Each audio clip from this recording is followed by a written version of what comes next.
Le rapport du médiateur de la République prend en compte toutes les problématiques actuelles. On peut citer des réformes dans la justice, la réforme foncière ou encore l'amélioration de la qualité du service public.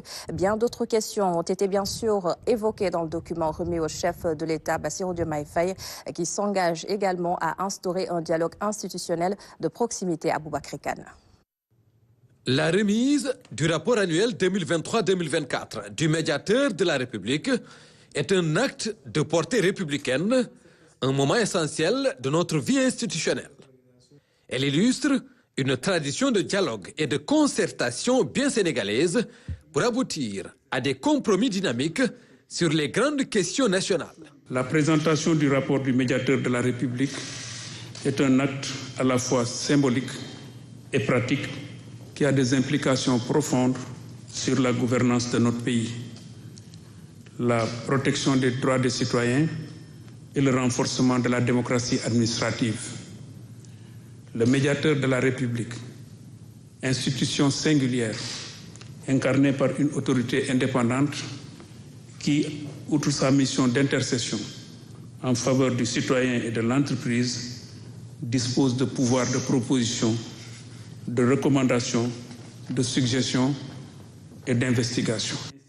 Le médiateur de la République se définit comme un pont entre les usagers et les institutions publiques, l'objectif étant de faciliter la communication et de favoriser une compréhension mutuelle. Une quête de justice et de vérité pour l'exercice des droits de chaque citoyen.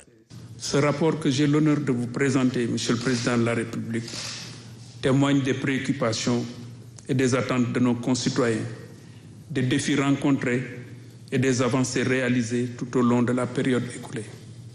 Il est subdivisé en 4 parties. Le traitement des réclamations, les activités nationales, la coopération internationale et les perspectives. À travers ce rapport, vous démontrez le rôle important de ce mode non juridictionnel de règlement des conflits, mais aussi l'importance de sa contribution au raffermissement de la relation entre les usagers du service public et les organes de l'État. Tout en saluant la qualité du rapport, le président Bassirou Diomaye Faye souligne le rôle important de ce mode non juridictionnel de règlement des conflits. Une exigence de bonne gouvernance qui requiert tout de même des réformes.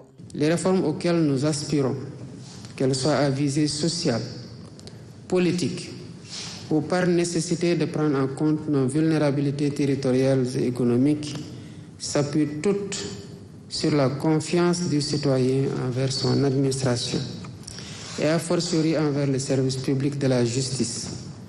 Cette confiance est donc à renforcer. J'ai également relevé plusieurs propositions concrètes qui engagent notre administration à différents niveaux.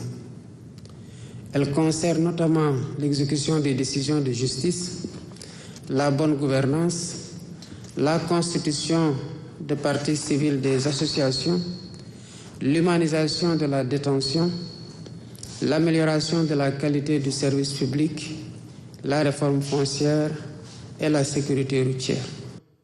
L'exécution des décisions de justice reste une préoccupation inscrite au rang de priorité par le ministère de la Justice, tout comme la recommandation relative à l'amélioration de la qualité du service public. Les propositions du rapport feront l'objet d'un examen rigoureux compte tenu de leur pertinence.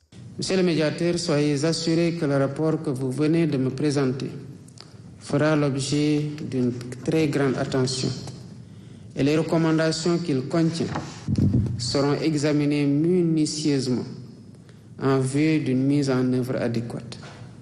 À ce propos, j'invite toutes les parties prenantes à réfléchir sur l'élaboration d'un plan de mise en œuvre des recommandations qui ne sont pas encore appliquées. Un engagement à traduire ces recommandations en actions concrètes, et c'est parce qu'une gouvernance efficace repose sur une administration au service du citoyen, guidée par la transparence et l'équité.